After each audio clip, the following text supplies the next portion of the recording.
So we've arrived at the pivotal moment where the war is going to come to an end. Now to help us visualize this end, got a famous image of the surrender at Yorktown.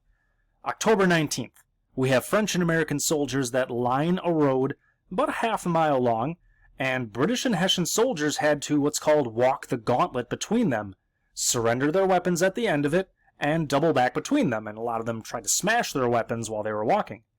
One British officer noted the contrast between the well-dressed Frenchmen and the ragged, often barefoot American troops.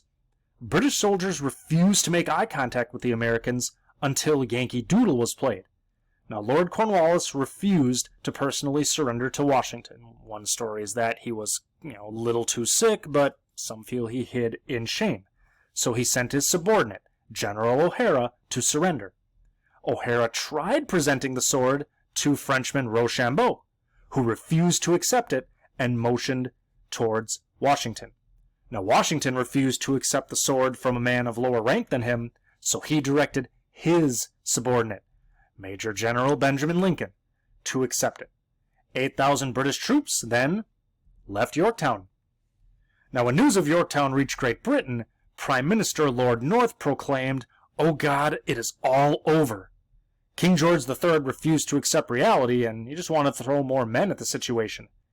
The Dutch granted the U.S. diplomatic recognition the following spring, ensuring treatment as a nation.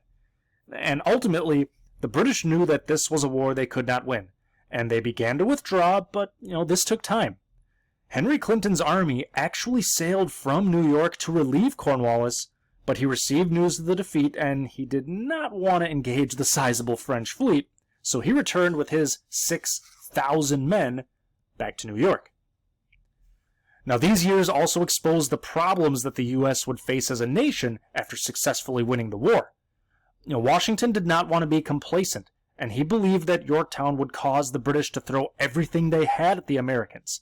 And since there was still a sizable British presence in America, he kept the army together for another year. Now, weary of drilling, but mainly upset at the lack of pay and food, soldiers mutinied and even threatened Congress on several occasions, and many believed that Washington would or could have become a dictator.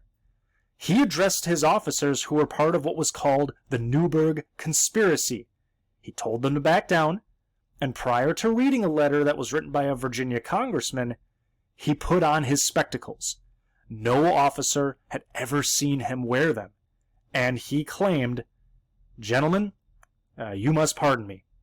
I have grown gray in your service, and now find myself growing blind."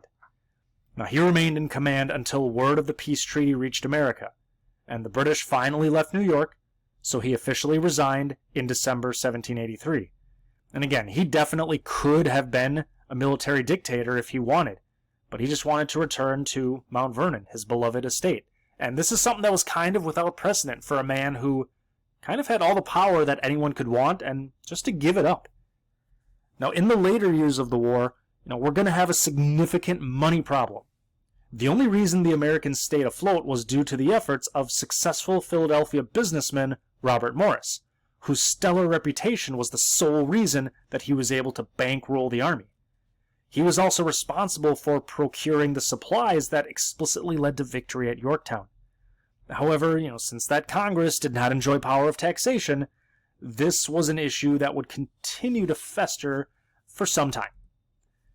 Now that begs the question, what was in that final treaty?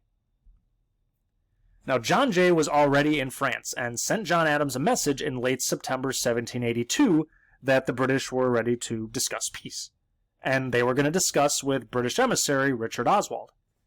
Adams was in The Hague negotiating that treaty with the Dutch, so he was able to travel fairly quickly. Now, Dr. Franklin also was already in Paris, but he was suffering from gout, so he was not present when Jay began talking with Oswald in June. The three American diplomats agreed that they would open and conduct their negotiations without consulting the French court.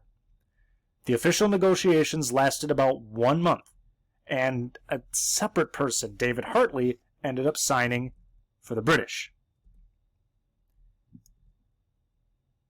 Going forward for you. Now, John Jay refused to begin talks until the British recognized American independence. despite the fact that Congress told the representatives to abide by the wishes of the French Foreign Ministry. So, independence acknowledged. After acknowledging independence, Britain almost immediately agreed to the new boundaries of the nation as Britain ceded all land between the Appalachian Mountains and Mississippi River, doubling the size of the U.S. This also meant that the U.S. had navigation rights to that all-important Mississippi River, although Spain is really not going to honor this in our early years. Now, the issue of private debts related to compensating each side for losses that had been racked up during the war. Jay and Franklin believed that each side had debts that should just cancel each other out and move on, but Adams believed that these debts needed to be repaid. In the end, the states had to compensate loyalists for properties that were damaged or confiscated during the war, and this never happened, while England, who had granted freedom to thousands of slaves who had fled the British lines, were to pay for the loss of property. And that never happened either, so this whole lawful and private debt's a bit of a stretch.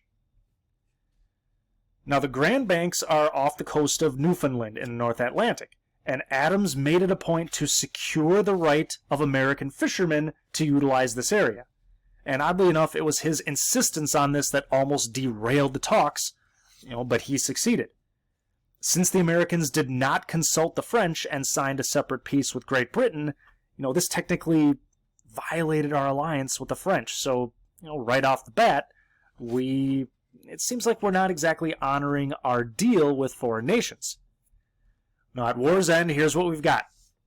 We've got the United States, kind of in a gold color there.